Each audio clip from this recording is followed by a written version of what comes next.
એ ગીર સોમનાથની અને ગુજરાતની જનતાનું છે. કલેક્ટર તારા બાપની પેઢી નથી અને તારા જેવી કંઈક 1400 ને સીધી કરવા જ અમારો જન્મ થયેલો છે.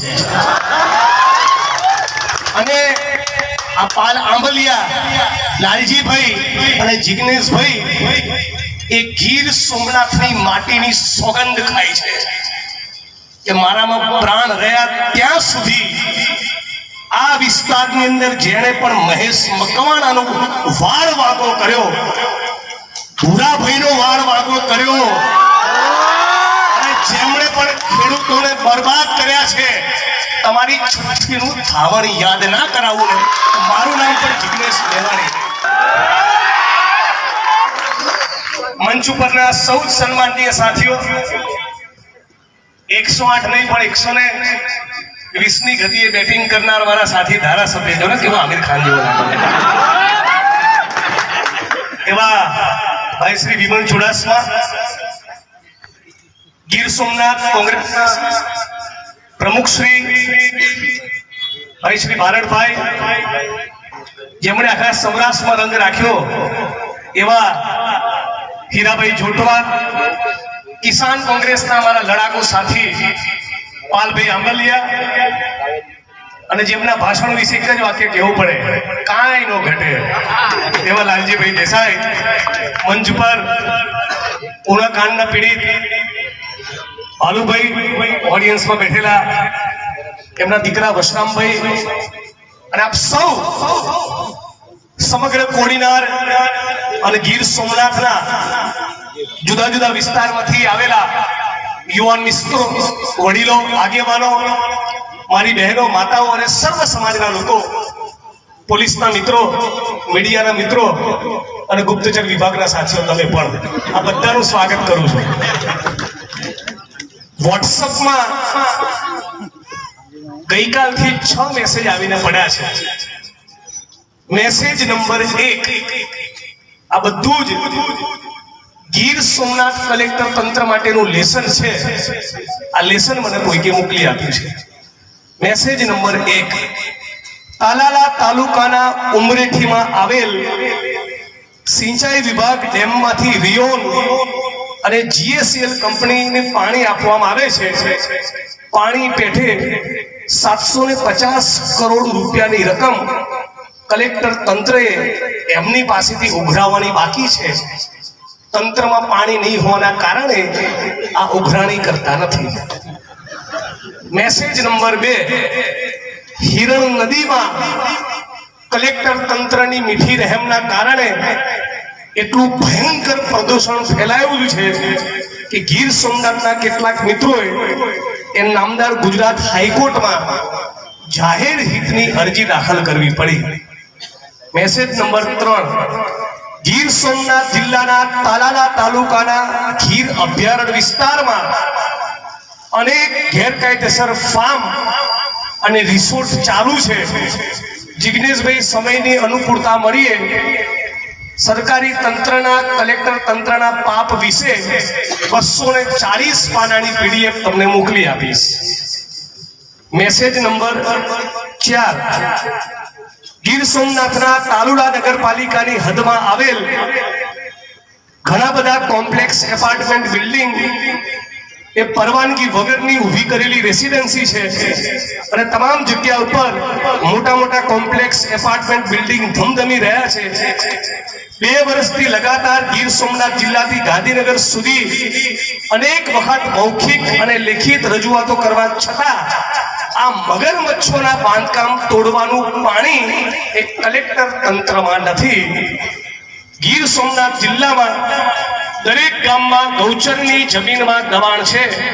ઘણા ગામોમાંથી ગૌચરમાં થયેલ દબાણો ખાલી કરાવવા માટે અનેક લેખોએ રજૂઆત ગીર સોમનાથ જિલ્લા કલેક્ટરને કરેલ છે, પરંતુ આજ દિન સુધી ખાલી કરવામાં આવતી નથી. અને સૂત્રાપાડા તાલુકાના લોઢવા અને પાદરુકા ગામમાંથી ગૌચરની જમીન ખાલી કરીને જીએચસીએલ કંપનીને 500 વીઘા જમીન આપી દેવામાં આવી છે. કલેક્ટર તંત્રમાં પાણી હોય તો આ પણ ખુલ્લું કરીને બતાવે.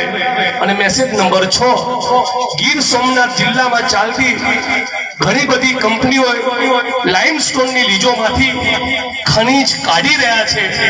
ગીર સોમનાથ કલેક્ટર તંત્રમાં તાકાત હોય, એમનામાં પાણી હોય તો આ ઇકો સેન્સિટિવ ઝોન અભયારણ્ય અને સમગ્ર વિસ્તારમાં ચાલતી આ ગેરકાયદેસર ખાણ ખનીજ બંધ કરીને બતાવે. એટલું જ કહેવા માટે પાલભાઈ લાલજીભાઈ હું આવ્યા છીએ કે ગીર સોમનાથ અને ગુજરાત એ ગીર સોમનાથની અને ગુજરાતની જનતાનું છે. કલેક્ટર તારા બાપની પેઢી નથી અને તારા જેવી કંઈક 1400 ને સીધી કરવા જ અમારો જન્મ થયેલો છે.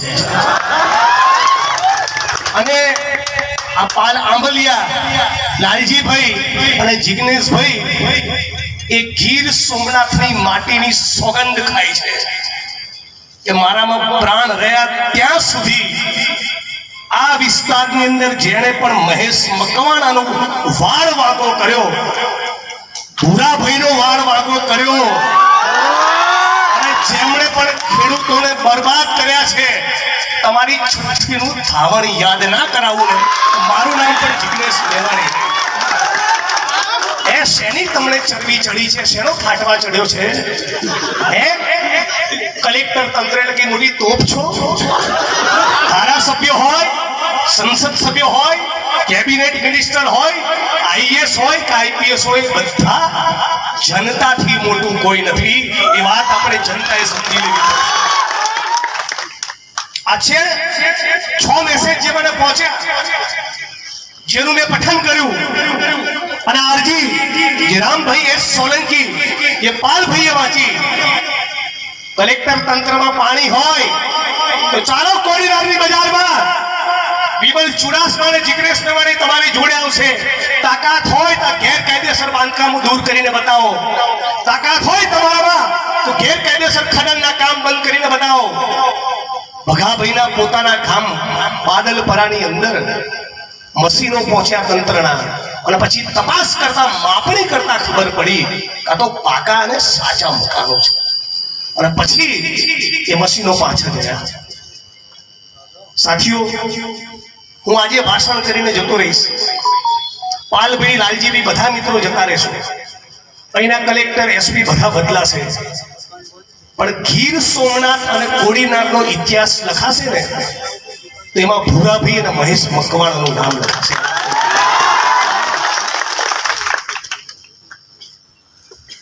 અને એટલું પણ કહું, પેલા 302 ના આરોપી કે આરોપી નંબર 1 અને તારો ત્રીજો બંને ભૂલતા નહીં. હજી સુપ્રીમ કોર્ટ ઓફ ઇન્ડિયામાં તમારી અપીલ પેન્ડિંગ છે અને એડવોકેટ આનંદ યાજ્ઞિક હમણાં થોડી વારમાં આવે છે. સાથીઓ, દુઃખ એ વસ્તુનું થઈ રહ્યું છે કે એસપીની ચેમ્બરમાં કોઈ બુટલેગર આરોપી તરીકે જાય અને કેવી રીતે ઉભો રહે. એવી રીતે વિમલભાઈ ચુડાસમાના હું કોઈ કેબિનેટ મંત્રીના ત્યાં જનતાનું કામ લઈને ગયા હોય ત્યારે કલેક્ટરો એવી રીતે ચાપલુસી કરવા માટે ઉભા હોય છે. એમની કોઈ તાકાત નથી. ગરીબ માણસના તમે મકાન તોડ્યા, કારડિયા રાજપૂત સમાજના તમે મકાન તોડ્યા, તમે દલિત અને મુસ્લિમ સમાજના મકાન તોડ્યા, તમે આહિર અને કોળી સમાજના મકાન તોડ્યા. તમારા તાકાત હોય તો આજે લિસ્ટ વાંચ્યું ને એમાંથી એક બિલ્ડિંગ તમે તોડીને બતાવો. એક મારી તમને ચેલેન્જ છે. આજે ગરીબ માણસના મકાન તોડવા તો બહુ આસાન છે. અગ્નિકાંડમાં નાની માછલીની ધરપકડ કરવી એ બહુ આસાન છે. પણ ભડવીર તો એને કહેવાય કે કોઈ કેબિનેટ મિનિસ્ટરના દીકરાનું ગેરકાયદેસર મકાન હોય અને એની પર બુલડોઝર તોડે, એની પર બુલડોઝર ફેરવે. તો હું ગીર સોમનાથની ધરતીમાંથી કલેક્ટર અને એસપીને હું સલામ કરું કે વાહ દોસ્ત વાહ, તારામાં પાણી છે. આજે આખા વિસ્તારમાં એક જ માણસનો આતંક અને આખી ગીર સોમનાથની પબ્લિકને માણસ નચાડે. આપણે બધા માણસોએ જાગવું પડશે. આજે લાલજીભાઈ કીધું એ પ્રમાણે આજે મેં બરાબર આક્રમક વાત કરીને તમે તાળીઓ પાડો એના માટે નથી આયા. તમે લોકો એ વાતનો સંકલ્પ કરો, તમે લોકો એ વાતની ગાંઠ પાડો કે આખા ગીર સોમનાથની અંદર, જુનાગઢની અંદર એક પણ માણસ ભારતીય જનતા પાર્ટીનો સરપંચ પણ ચૂંટાવો ના જોઈએ. આવો તમે જે દિવસે સંકલ્પ કરશો એ દિવસે તમારો વિજય થશે.